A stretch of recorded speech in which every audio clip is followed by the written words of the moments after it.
to the Listen First podcast, brought to you by the Chapman Foundation for Caring Communities. Our vision and mission is to strengthen relationships and build stronger communities through listening, leadership, care, and service to create a truly human connection. Learn and partner with us as we imagine a society in which people care about each other and listen first.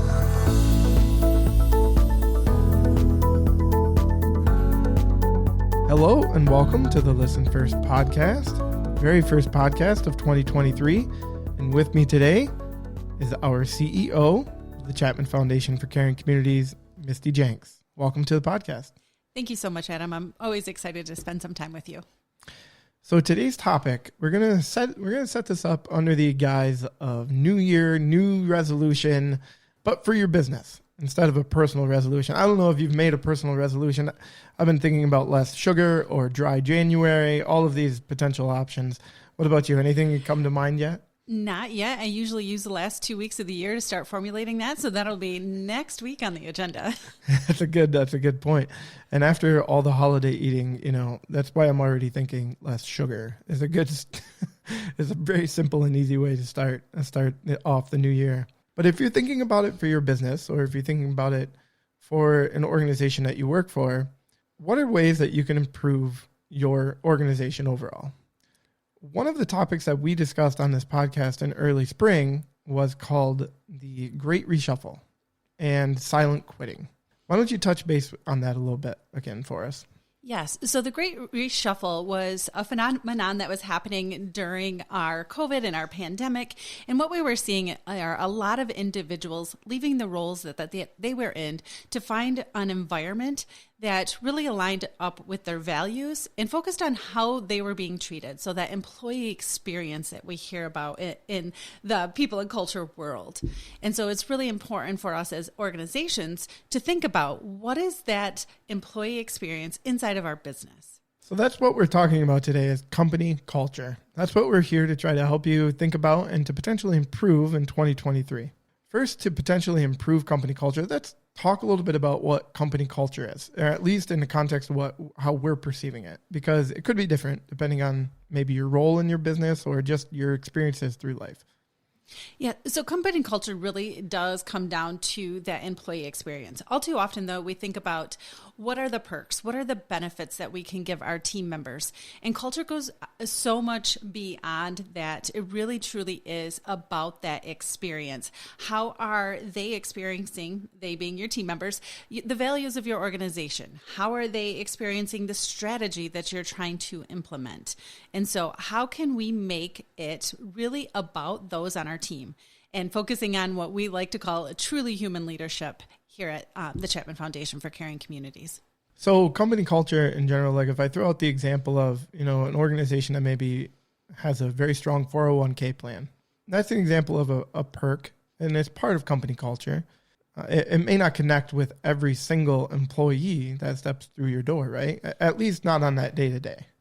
Absolutely. And that's why, yes, benefits play such an important role and it helps you attract team members, but it can't just be the only thing.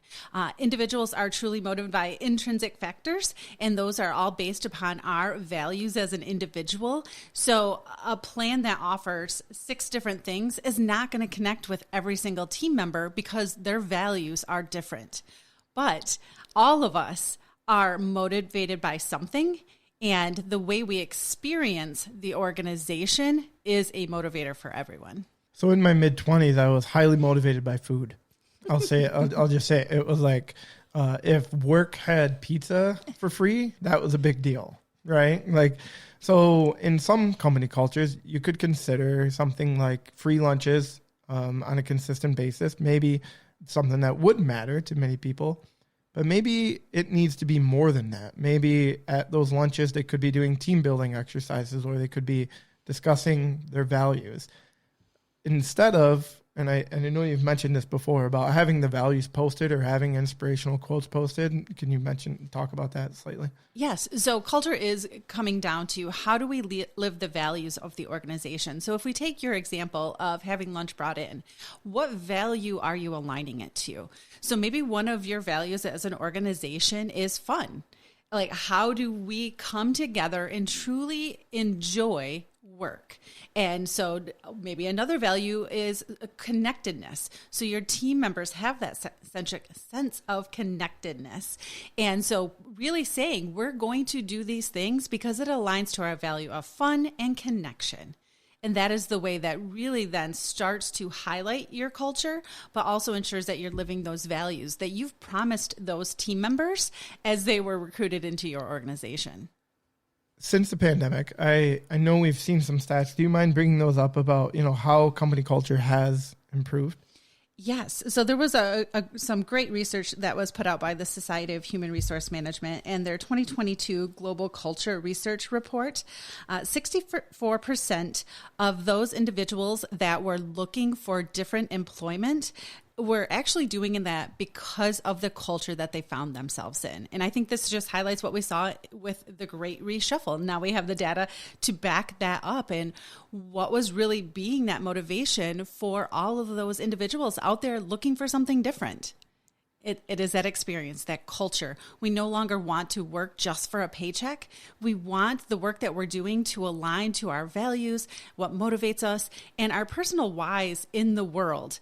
And so that's why highlighting what your organization does, how it does it, and what is that team member experience is so critical when you're trying to recruit and retain the top talent.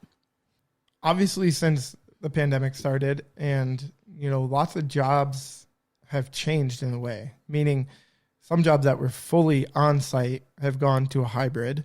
And even some, I think, are, even gone to, and stayed fully remote. I think those have been, in many ways, a benefit for people who needed more flexibility. And unfortunately, it took a large global crisis to kind of force some companies into realizing that, hey, we can have happier, more productive employees if we don't require them to stay till 5 o'clock or, punch in and punch out every single day at the exact time that we're asking them to. And I think there's some stats that you found that, back that up. Absolutely. What we were seeing globally is that 37% of on-site employees say that their company culture has improved since the pandemic. But when we look at the remote and the hybrid environment, 45% of remote workers said that it has increased, and 44% of hybrid workers say the same thing. And that is all because of flexibility. Right? We're no longer requiring the in-person, in-seat, 8 to 5. We are allowing that flexibility that life just demands of us now.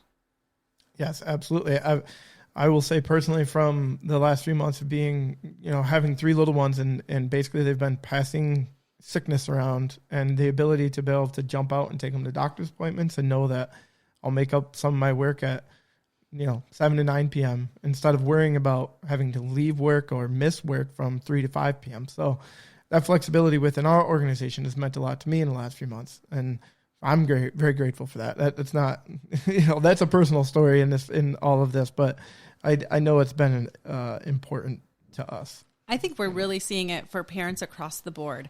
One of the results of the pandemic was it was really hard to find childcare. And do you think child care is safe in a global pandemic? And sometimes we don't have choices as parents, but the flexibility to be able to, I can't find it right now, and just having a solution there for us instead of just struggling through it and have to make really hard choices of, I can't find childcare means I can't go to work and maybe I can't keep that job. Right. Yep. That will eventually or could eventually become quite a hurdle to have to cover with your boss and try to figure out, is this the right fit and can we get it figured out? So as we think about culture inside of an organization, whose job is it? That was when you mentioned that in our pre-conversation about whose job is it, the first area in a larger company anyway that came to mind, truthfully, was the HR department. The HR department was the first area that kind of, not that they are solely responsible, but in the idea that they would be the area that would be looking at the culture and, thinking about different ways to improve it or different ways to build it. That was the first area that kind of came to mind. I know you have some stats that, tell us otherwise and, maybe some personal opinion along that line too.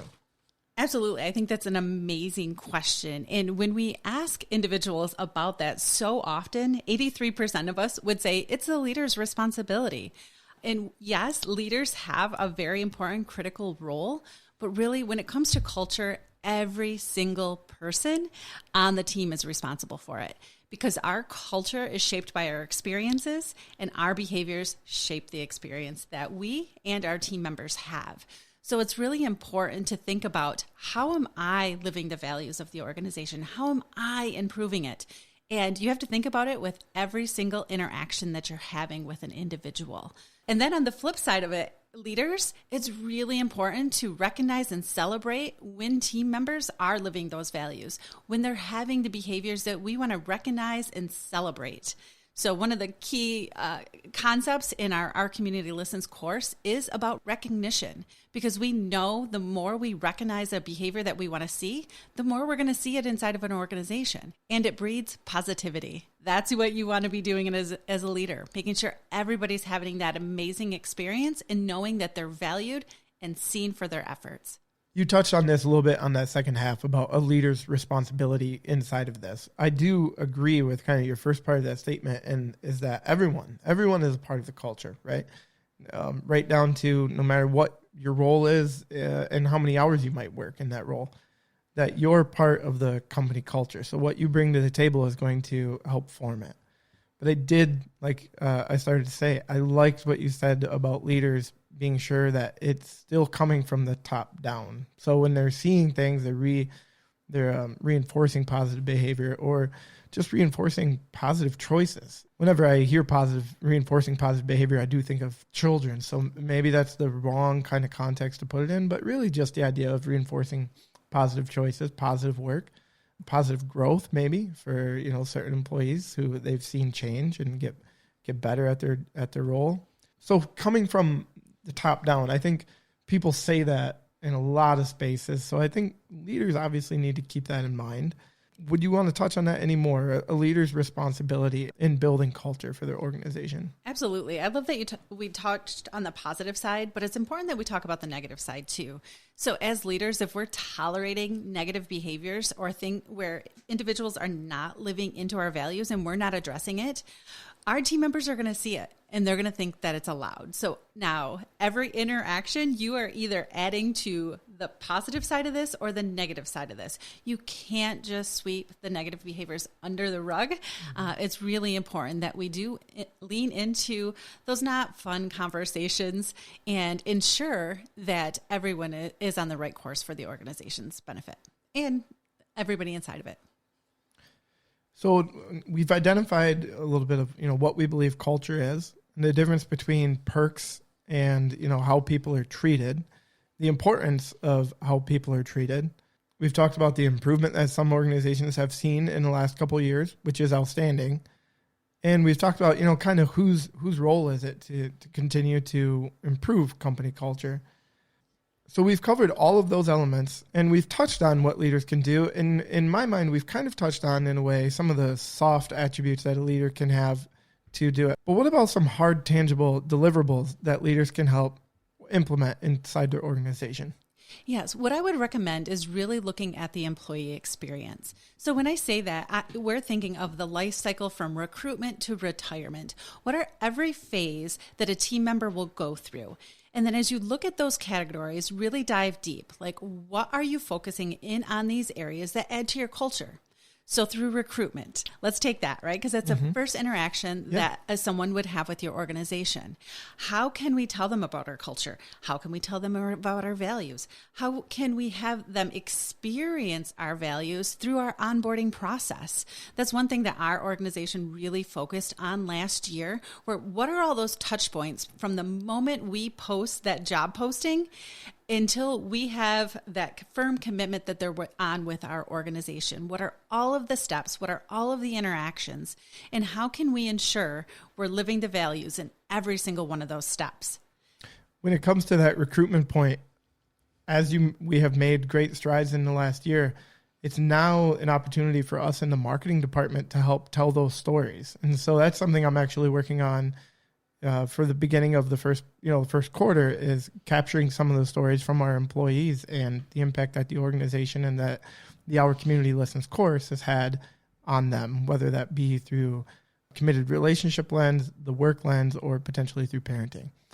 So I just wanted to kind of mention that that's even the next level. After you've set the groundwork and have created a process and feel like you're pretty confident and you're building in that space, tell the story for the next step. So when you put that job posting out and you have a video now on your website talking about employee experience, there's opportunity for somebody to learn a lot about your culture before they even maybe fill out the full job application or sit down for an interview. Absolutely. We have a culture document, and it really talks about what are our values, and then also what do we mean and what do we do when we say culture? And then also we have in there our employee stories or our team member stories, and how do they experience us in those initial steps? And that's really, really critical to capture and share and spread.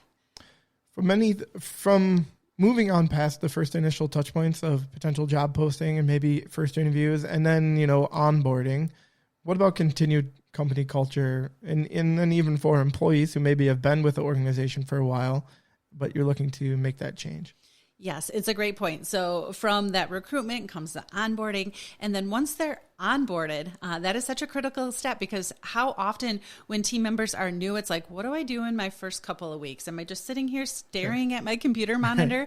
No, how are they interacting with different team members? How are they learning about the history of the organization? Make sure you're really intentional with all of those steps and setting up and facilitating those meetings so the team members isn't sitting there on their own, just reading through that employee handbook that it is so intriguing sometimes.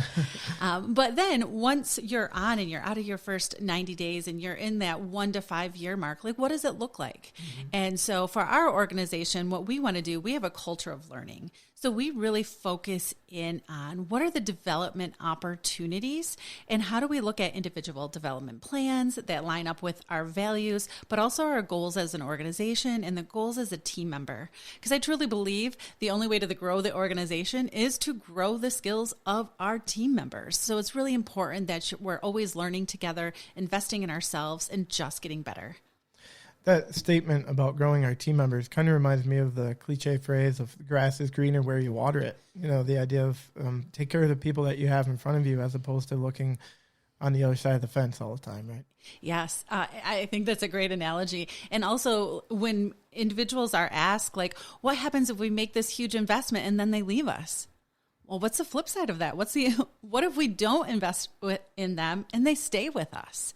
So I think, again, we're just putting positivity and growth out into the world, and I'm sure it's going to come back to us, maybe with our next team member. That is a really good way to put it. And then when you think about the opportunity to help someone grow and change, and maybe they develop into another role at another organization, well, I mean, they're only going to talk highly of the work that they were able to do with your organization. So, I mean, that's something to keep in mind, too, because there is nothing like word of mouth advertising in many ways. Yes. And also just thinking about like, how are we making the world better? Mm-hmm. So we've all seen the statistics. When somebody's not happy at work, it affects their home lives, their relationships, how they relate to their significant other, their kids, their mental health. And so we are just, again, putting good out into the world in all of those ways, because we see if you treat your team members well, it will have that ripple effect. They'll go home and they'll have better relationships. Their mental health will be better. And again, it's all about just making this world a better place. Right. And exactly like you just mentioned, create a caring community. And that is one of our goals in 2023. Yes, that is the vision for our organization. How do we create caring communities, caring workplaces? It is just so important in what we need. Is there anything else you'd like to add to employees who have been with the organization for a longer period of time when it comes to the company culture? Yeah, so again, looking at that team member experience, it's important not to forget those that have been with us for a really long time. Again, what are the opportunities that you're providing them? How can they be a part of the initial team member experience when we're recruiting, when we're onboarding? because they are the ones that have been living the values for so long. They know what is happening inside of the organization. So recognizing and celebrating that they have been doing it for such a long time and that they bring such a value to help mentor our newer team members, I think is really important. And then once we finally get to a retirement phase, recognition and celebration. I can't say enough about that. It's so important that we just celebrate all of the time, talent, and treasure that they have brought to our organization. And so they feel like they've been seen, valued, and heard. That's a great reminder. And I love the idea of giving someone who's been there so long, and when you step in, giving them the opportunity to express their thoughts, because I think that does really show that you care about them. Yes. So, Misty, as always, I like to ask our guest for a key takeaway. So what is today's key takeaway? I think the key takeaway from our discussion today is that company culture matters and that it's everybody's responsibility and everybody plays a key role in that. So no matter where you are, really making sure that you are bringing value and you are helping ensure that every team member's experience is what we want it to be as an organization, because nobody wants to be dreading that 40 hours a week that they're spending at work. I know I love waking up on Mondays and I get to go to work, I get to do this job. And I hear that from our team members every day. But it's not because of what I do. It's because of what every single person on our team does. So no matter where you are in the organization, how can you bring value to company culture? Because it's what makes work fun. Before I let you go, I want to give some people a little bit of a tease as to what's coming in 2023 for the Chapman Foundation. Hear it straight from our CEO. We have some amazing things that will be being rolled out in 2023. So we have some new foundational courses that I'm super excited. We have a rollout plan, so they'll be coming to specific areas first, second, and then third. So our first course, of course, is our foundational course of Our Community Listens. And then our second foundational course that we'll be rolling out for any alumni is Our Community Serves. And this course is all about how do we take it from a me-centric culture to a we-centric culture. And of course, we love self-awareness. So there's a critical component in there about self-awareness and understanding the role emotions play in our lives, understanding our perception of the world, and then how can we be of service? So we talk about accountability and expectation setting, and how do we serve those around us? And it's just a wonderful course as we talk about culture, because it is taking it to a we-centric culture. Do you want to touch on Our Community Leads at all? Yes. So Our Community Leads will be our third foundational programming. And this is all about how do we implement the skills of Our Community Listens and Our Community Serves inside of organizations. And so we look at key factors in that. Again, we're going to work on our self-awareness as leaders because you are how you lead, and it's really important to understand what's driving your behaviors. So we dive deep into our values and really understand how does that impact our leadership. From there, we talk about how do we inspire others, and it's all about storytelling. So what is organizational storytelling? How do you do it well? We, again, talk about feedback. So how do we provide great feedback? There's a recognition piece in there. And then also, how do we model truly human leadership as leaders?